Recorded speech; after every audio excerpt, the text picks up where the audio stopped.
Hello, everyone. Welcome to our Fairy God Boss webinar today, focused on adapting your Agile methodology in a virtual world. We will give everyone a few minutes to log on, see lots of people connecting. While we wait, would love for you to drop in the chat where you're tuning in from today. I'm coming to you live from my kitchen table in Brooklyn, New York.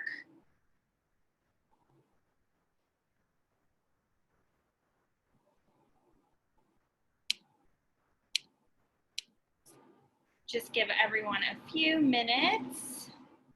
Okay, we have someone from Reno, someone from Chicago, Atlanta.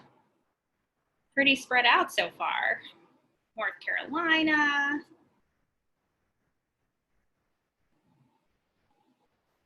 Richmond, Texas. Nice to have other Texans like myself on the webinar today. All right, so we will go ahead and get started. My name is Mary and I'm with the Fairy God Boss team. A few housekeeping items. Please feel free to use the chat and share comments.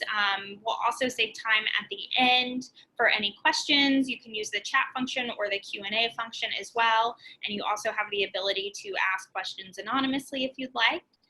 Following today's webinar, we will be sending out the recording as well, and also how you can connect with my wonderful colleague, Brett Carter, who I am happy to turn it over. Brett recently joined the team at Fairy God Boss in the midst of while we were working remotely as our VP of engineering, and so he has terrific insight about how to adapt your engineering teams to working virtually. So without further ado, I am going to hand it over to Brett. Thanks, Mary. Can you hear me okay? Yep, you sound great. Okay, great. Well, thanks everyone for joining today. I'm excited. I can't actually see how many people are online, so I think that's a benefit to me at this point. I'm coming to you live from my living room in Brooklyn, New York. I'm originally from Oregon, so if there's anyone from Oregon, shout out to you. And I think I just wanted to start off today by talking a little bit about myself. I got hired as the VP of Engineering for Fairy God Boss, so I run all of our engineering and Agile process for our development team. And you know, I think like many people, times have shifted us to an all remote working schedule, and I kind of got a crash course in running an all remote team, which has been fun and a big challenge. And I just wanted to have this webinar today to talk a little bit about, you know, some of the things that I've learned, some of the hard-won knowledge that I've learned. And I just want to say, like, going throughout this webinar, feel free to drop any questions you might have in the chat. I'll try and get to them. If not, we'll leave some time at the end. And then there's also that raise your hand button at the bottom of your Zoom bar there. At certain points, I'd like to have an interactive presentation, so I might ask you to raise your hand if something sounds familiar to you. All right, the first thing I like to always start my presentations off are, you know, why should you listen to me? You know, I've been practicing Agile for double-digit years. I don't want to say like how many. I think like after a certain birthday, we stopped saying the actual number, but we'll just say it's like a number with 2 digits. I've taken numerous Agile trainings and hold multiple certifications. Most famously, I was trained by James Shore and Esther Derby. James Shore wrote a really great book called The Art of Agile. I recommend it. I have a link to it in my presentation notes. And Esther Derby wrote a really great book on how to hold retrospectives. I've worked for a bunch of different companies. This is sort of my third real startup. The other 2 that I worked on were sold respectively to Akamai and AT&T. So I worked for a company called JanRain that was a MarTech company that sold to Akamai. And I worked for AppNexus, which if you're from New York, probably have heard of, that got sold to AT&T. One thing I just like to say, I don't really like advice. I think it's really important that you listen to this presentation. These are just things that worked for me and my team. Please, everyone's team is different. Every company is different. Please think critically about these and how you might apply them to the team. I have not tested them across multiple different companies. Perhaps someday I'll start a company and do that. But these are just things I've found useful on my team, and maybe will help give you a perspective for your team.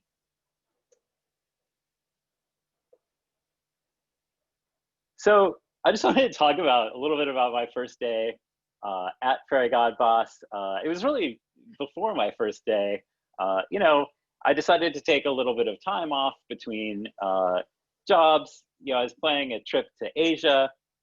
I think we started hearing about this virus going around, and so we decided not to leave the country for that vacation. We ended up going to Hawaii, which is amazing. I'd never been there before, and I spent a week or so there, and while I was there, which is a very different time zone from Eastern time, I think it's like 6 hours or something. Georgine, the CEO of Fairy God Boss, was like, "Hey, I need to have a call with you," and I was like, "Oh, okay, sure."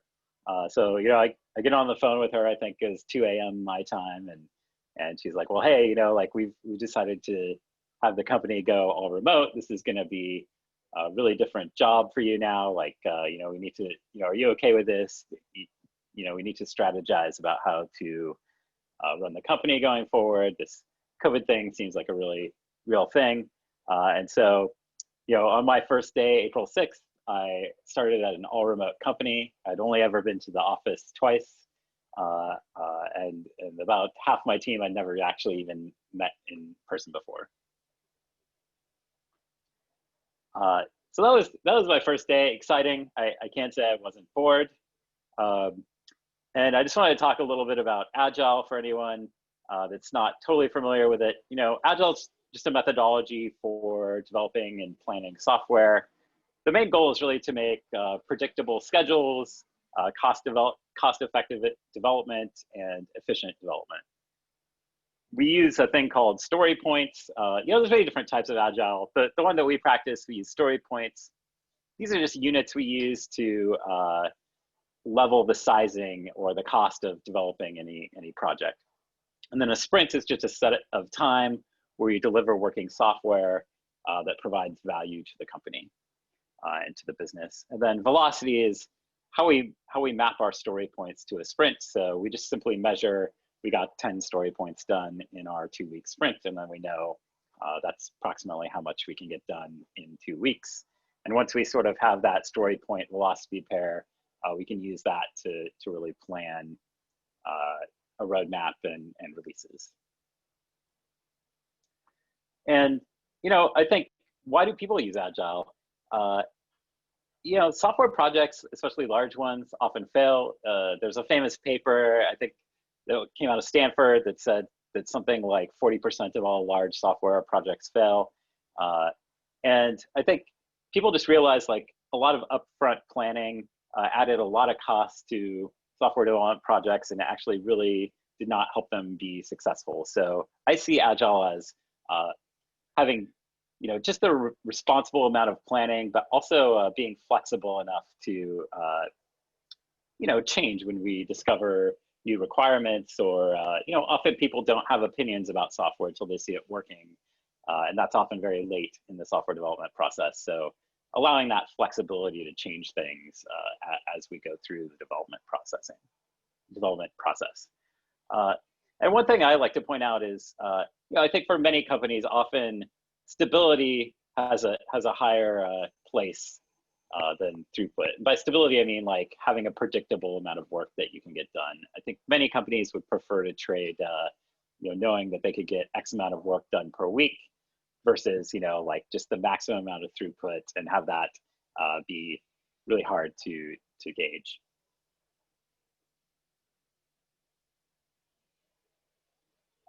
Someone asked if I'd be able to share this presentation. Hopefully everyone can see it, but yes, I'd be more than willing to share this at the end of the, we can have Mary post it. Yep, we can send it, and then just as a reminder for anyone who may have joined late, we'll be sending out the recording as well.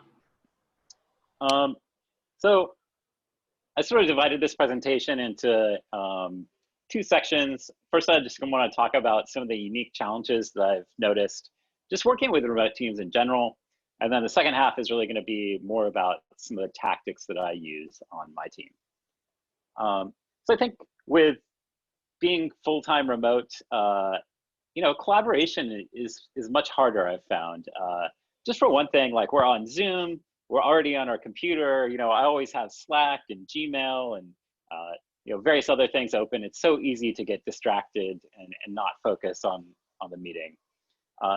I really think the barrier to participating in things is just much higher now. Like, you really have to kind of hit that unmute button and speak up, and it's hard to see if there's no sort of visual cues that you want to say something that when you're in a meeting room, and you kind of everyone has different latency, which I'll talk about in a little bit later in the presentation. But if you're on more of a slower connection, you might just have to kind of like really talk over somebody because to everyone else you're sort of like a second behind.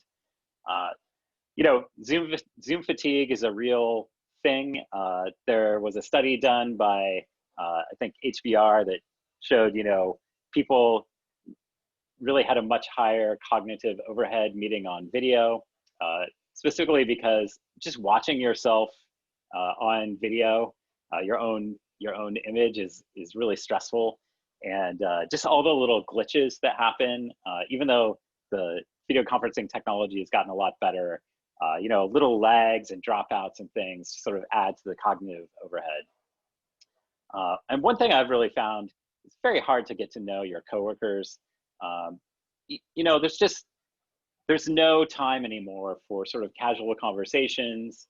And I think it's really important that we leave time for the sort of social activities. And then there's something I want to talk about a little bit later called the last interaction impressioning, which is something I've noticed as well. So here's a link to a TED talk about video conferencing fatigue, which we can go look at. But I've really found that if you have a meeting over 4 people, really try and limit that to 30 minutes. I feel like for most people, 30 minutes is sort of the maximum that you're really going to get that top engagement. If you have to have a meeting longer than that, just realize that you might have to make it more interactive or structured, or that people are really not going to be as engaged in the meeting. Like I said, we have limited nonverbal cues. Latency, super important in meetings. We're all, in in-person meetings, like it's very, very low latency. If I talk, the next person can talk immediately after I finish. On Zoom, there might be even a 200 millisecond lag.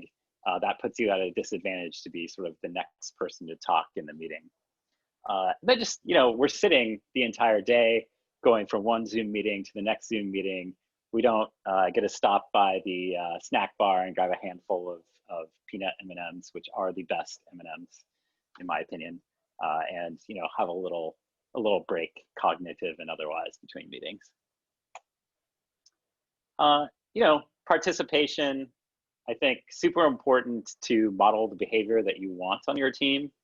I'm a huge believer in having cameras on. Like, we get very little time to interact with people. Let's use that time to see each other face to face and try and get as high bandwidth of a communication as we can. Be present in the meetings, participate, try and find ways for other people to participate, and try not to get distracted by your computer. And then something I've been trying lately too is I turn off my self-view on Zoom or whatever video conferencing software you're doing. It's a little scary at first, but I find it to be just like much less stressful. I talked about getting to know your team and your coworkers and your peers, your boss. This is really tough. Just the fact is, it's going to take much longer in this remote world. why is this important? Like, I don't think everyone has to be best friends or anything at work, but I want to know a little bit about my coworkers. I spend a lot of time at work, and I just think it helps create a more collaborative and uh, you know sympathetic environment for your coworkers. And there's a really famous Gallup study that shows that they have this survey that you can hire them to do for your companies, and one of the most controversial questions on that survey is, do you have a best friend at work? Uh, and the reason they put this on here is people that say they have a best friend at work are 7 times more likely to be engaged at their jobs. And Gallup has a very quantitative measure for what it means to be engaged. Suggest you go read that study. But super important to have an environment where people know a little bit about each other at work. This is something I've noticed. I like to call the last interaction impression. So, we sort of have these very transactional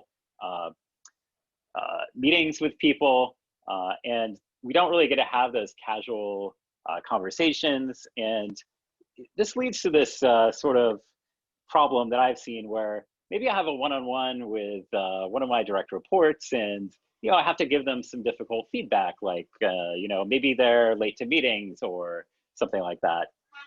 If I leave that meeting, that might be the last interaction, video face-to-face interaction that I have with that person for the day. And that leaves them with the impression that, I'm mad at them. That sort of lasts until like the next interaction that we have. If we're in an office, that person can glance over at my desk and look at me. They can have a casual conversation with me. We can get lunch together, and they can see and gauge like whether that was like truly something that I'm mad about, and not sort of carry that last impression throughout the day. So to combat this, for better or worse, I try and have a positive or neutral interaction with everyone at work if I can, as the last thing of the day. I try not to leave like a negative reaction, because that we just don't have these touch points through the day anymore. So those are some of the challenges that I talked about with remote work and Agile. I want to talk more specifically about tactics that I use on my team. I want to stress this. You'll see, I'll repeat myself a number of times. I think really modeling the behavior that you want is the key. It's such a simple thing to do, and it is so effective. People will look at leaders, and leaders set the norms for what is normal behavior. So if you're in a meeting on your laptop not paying attention, that's going to broadcast that's okay for everyone else to do that. Think about the behaviors that you're modeling for your teams or your coworkers, and really model the behavior that you want. I think another thing is it really holds me accountable for how reasonable that behavior is if I'm modeling it. If I'm asking everyone to track their time down to the minute, and I try and do that and realize like how much of an overhead that is, I can see like, hey, this is like a totally unreasonable thing to ask a normal person to do. Zoom camera on, try not to be on Slack, etc. I went over that. Huge believer in having your camera on. Of course, we're all going to have times where the UPS guy or person is coming to the door, your dog's barking, your kids are in the background. That's fine, but try and make it on more than not. Try and, if we're going to have these meetings, like let's make them as high bandwidth as possible. I think another tactic I like to use is the first 5 minutes of my meetings, I just try and have some sort of casual conversation, try and have some banter, something not work related. Like I said, we don't have space for these social interactions anymore. So, this is one way I try and leave space for them. And I really try and collect funny stories. This is getting like, when I used to commute in Manhattan, I'd always have some crazy story about something that happened to me on the subway. It's getting much harder for me to have funny stories, but try and have a backlog of things, questions to ask the team, simple as like what you did last weekend. And then really having a lot of structure around every meeting that you have. So whether it be stand-up or retrospective or team meeting, just really having a very solid agenda, using some sort of retrospective framework, no free form, just like, hey, what do you guys want to talk about? Structure helps people really stay engaged. And then another thing I really like to do is just shake up the power structures in my teams and my organization by rotating the person that runs the meeting. So for instance, we have a different person run the stand-up every day, helps keep everyone engaged, and we're starting to rotate who runs the retrospective. That gives someone a chance to get that experience, and prevents me gaming the retrospective. As the boss, maybe if I have an opinion about something, like people will be more inclined to agree with me. If I'm not running the meeting, hopefully like that creates a different set of standards there, where people might feel a little bit more open to give feedback. I do see all these questions. I will get to them at the end. I'm running a little bit behind, so I just want to get through these slides. One of my pet peeves personally is beginning and ending meetings on time. This really means, like, I think especially in this world, you got to leave like 5 minutes at the beginning of meetings to deal with any sort of technical problems, especially now. Like, I've noticed if I use 2 different video chat softwares, I might have to restart them because they sort of like, my audio or video won't work or something. There's no breaks, so try and end not on the hour. Like, most calendaring software allows you to set it up so you can't schedule the last 5 minutes of the half hour or the hour. I think that's like a great tactic to make sure that people have time. I think, like, celebrate interruptions. Like, I was reading through GitLab's company manual, and they're an all remote company, and that's one thing that they say, like, interruptions are not something to apologize for. It's like a great chance to get to know your coworkers' pets or plants or kids or spouse. So I think it's a great time to say, like, oh, what's the name of that cat? Totally worth it.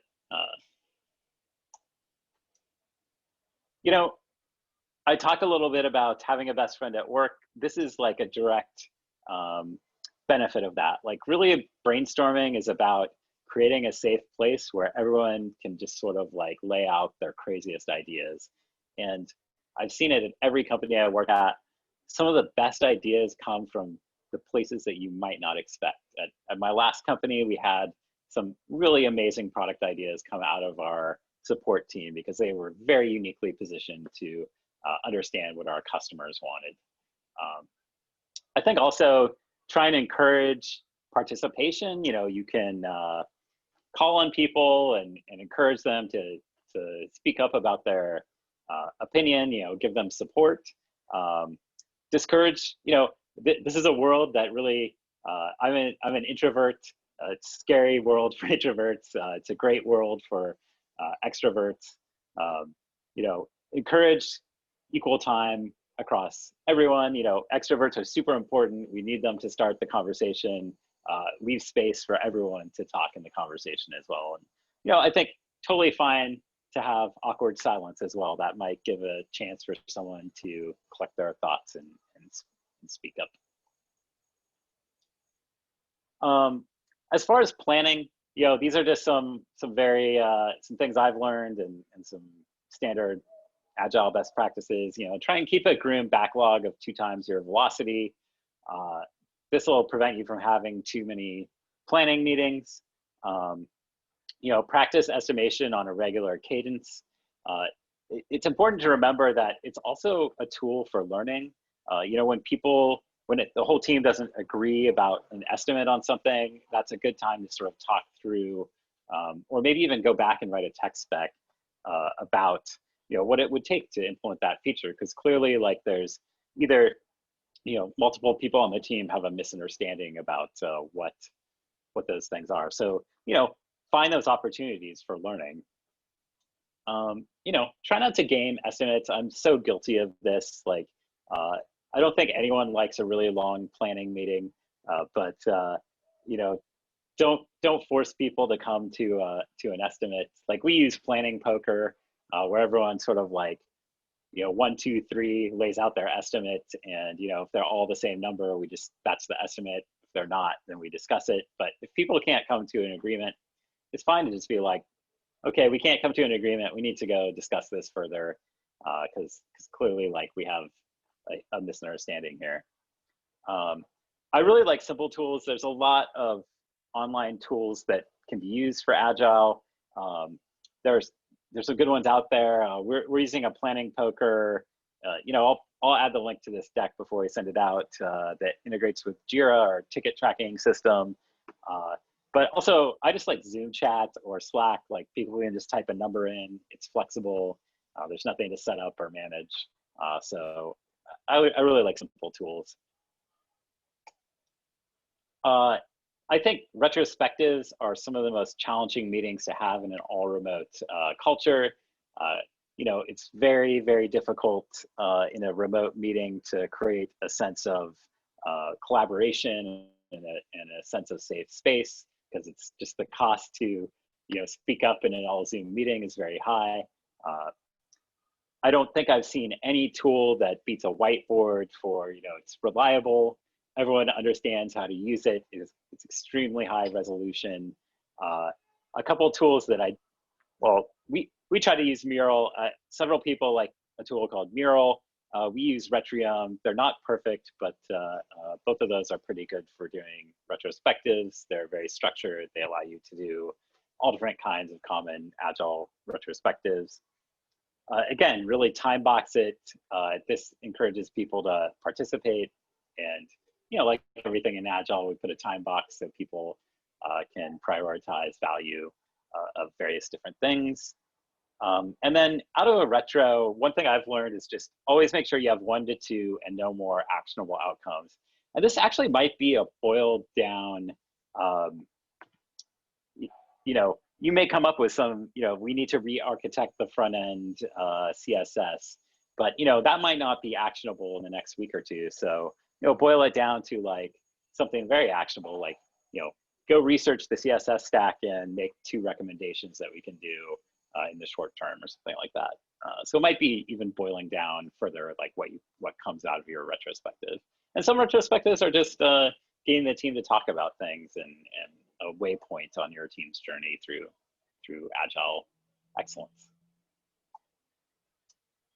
So just to summarize, I think there's a lot of downsides, as we all know, to this all remote working culture. Like, we've totally lost sort of the ad hoc communication. The transaction cost of communicating with people is much higher. I think also it's very easy to have miscommunications, like emotion or nonverbal communication doesn't come through on Slack or emails, or even to an extent Zoom calls. Meetings, I feel, are just much more expensive. The cost of setting it up and getting everyone to participate. It takes a lot longer to build relationships with your coworkers, your peers, your boss. And we talked about how that leads to a more collaborative environment. And I really feel like we need to lean a lot more heavily on sort of asynchronous communication. So like, I think our team has moved a lot to, wikis and Google Docs where we leave comments for each other, where it's not like we all need to be in the same room at the same time. We try and do like the lightweight sort of collaboration outside of Zoom meetings, and then save these high bandwidth things for the more difficult and high level types of communication. I think there's some upsides to this. I really like having time to bake my own bread at home and, be able to just spend more time with my family. I think there's less interruptions, to some extent, like there's not people walking over to your desk constantly. I do think like Zoom meetings, it's kind of equalized things. You can't tell how people are dressed to a large extent or how tall they are. Like there's no power seat in the meeting room. So I think it's to some extent equalized things. And everybody's sort of at the same disadvantage. Everyone's remote. I think every day we're seeing tools that are getting better and better, like I used to use Google Hangouts, and then we used WebEx, and now we have Zoom. Like, things are getting better. Who knows? Like, we'll have perhaps VR conferencing soon. And then, I think a shift to documentation and asynchronous communication in general is really good for a lot of companies. I feel like many early stage companies and even late stage companies just rely a lot on oral history and relationships to make the company function, and really forcing people to write those things down allows sort of a really egalitarian approach to how information is distributed in the company, where anyone can kind of go read those documents and become informed as well as anyone else. And I also think it kind of helps people be a little bit more thoughtful and clear about the communication that they do with other people. And I added a few links. I really love this book on Agile if you're just getting started, or if you're a long-time practicer of Agile. Most of it is online for free, but pay the $30 or whatever and help James make a living. But it's a very great book, and there's a lot of talk of how to practically implement Agile at your company. A lot of great advice in there. And so with that, I think I'll try and get to some of these questions. Mary, should I just? Thank you, Brett. Yeah, we'll just, I dropped in the chat to everyone, but if you have questions, feel free to use the chat or use the Q&A function. So while everyone gets their questions together for submission, I have one for you, Brett. In working remotely, particularly with engineering teams, what would be like the top 3 tools you think everyone on this webinar needs to be successful? Yeah, that's a great question. I think having some sort of good chat software. Slack's really popular, but there's a ton of options out there now. There's Discord, there's Microsoft Teams. I think having some sort of chat software, especially where you can build a lot of automations for like your deployments and integrate, like alerting and things like that into it. I think that's super important. It's a great place for sort of getting to know your coworkers as well as much as we can. Definitely need a bug tracking system or some sort of online system to manage your backlog and what works in progress. Like, we use Jira. There's, again, a bunch of tools out there, free and not free. And then I would also say like some sort of retrospective software is pretty essential to me. I think that's very difficult to run without some sort of specialized software. You can do it in a Google Doc, but I found that a little bit cumbersome. All really great tools, and I think essential for all teams right now. Yeah.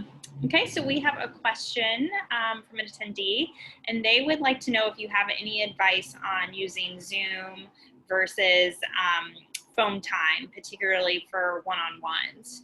They say it seems a team leader has to take on reaching out to people where they are. Yeah, I'll take this into 2 parts. Like, one is, I do think like, leaders, it's really important for one-on-ones to meet people sort of like on their terms and on their communication style. And like I said, like, there's going to be times where we can't, be on video because of various things going on in our lives. But I am a strong believer in like, if you can like have a video conversation, because like all our conversations are so low bandwidth, even with the video chat on, we're only seeing each other from, like the head up. There's no sort of like verbal cues anymore, nonverbal cues. So I really encourage people to, do video chatting whenever possible. Think about, Zoom has become an essential business function, or video conferencing has become an essential business function. And, part of that is making sure everyone has the proper bandwidth for that to work. from their house. So I mean, that's definitely something to think about as far as something we've thought about as a team, like you know. Should we subsidize people's internet access? Because everyone needs to have like a 20 megabit internet account at least to get Zoom to work effectively. So I think that's what you're talking about with sort of whether or not we should have a phone call or a video Zoom. Like I really would prefer a video Zoom if possible, because I really want to see that person's facial expressions at least, I guess. Yeah, absolutely.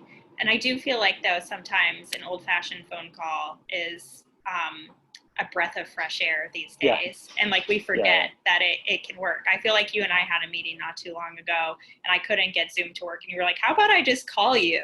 Yeah. And I totally forgot that was an option. Yeah. Yeah, that's a great point. Switch it up. Yeah. Yeah. And I mean, just like, you got to roll with the technology problems that we have now, and just like totally don't let it get you frustrated. Totally. So I think this is a great question for you, Brett. Given that you entered, your new leadership role completely remotely, something you weren't expecting. But one of our participants would like to know, how did you approach getting to know your team virtually as a new employee and manager? Oh, that's a great question. This is an ongoing process. I am still pioneering this. I think one thing that we have, that many companies have, is a Zoom happy hour every Friday. I think to some extent by Friday at 5 p.m., I'm kind of at my limit for Zoom meetings. So I think the Zoom happy hour is kind of dead for most people. But I think there's a couple of things. One is, I think one-on-ones are super important, and I have skip level one-on-ones. So, every quarter I meet with everyone on my team. I think in your one-on-ones, having like specific questions that you ask people, not just like, hey, how's it going? Specific questions like, hey, in that last sprint, like, did you think we did a good job on X, or things like that. So you can get like a really good sense of your team's like assessment of how things are going, and just leaving some space for like I said at the beginning or end of meetings, for just some like casual conversation. And I think as a leader, like also being a little vulnerable in meetings and revealing a little bit about your personal life to encourage other people to do that as well is super important. And then finally, specifically with my team, one thing that we've been experimenting with is just having like a casual teach and learn. So that's just a meeting where anyone can sort of present a very unpolished presentation on any sort of like technology thing that they want to. It doesn't have to be about work. And people just talk about cool things they found, or tools that they use at work, or something cool we did at work. And it's just very casual and fun, and a way for everyone to kind of learn and get excited about things. That's worked pretty well for us. Yeah, all great ideas. So another participant would like to know if you've used any of the project management platforms like Asana or Monday.com or Basecamp, and if so, what is your opinion of them? I have not. I've used Basecamp a long time ago.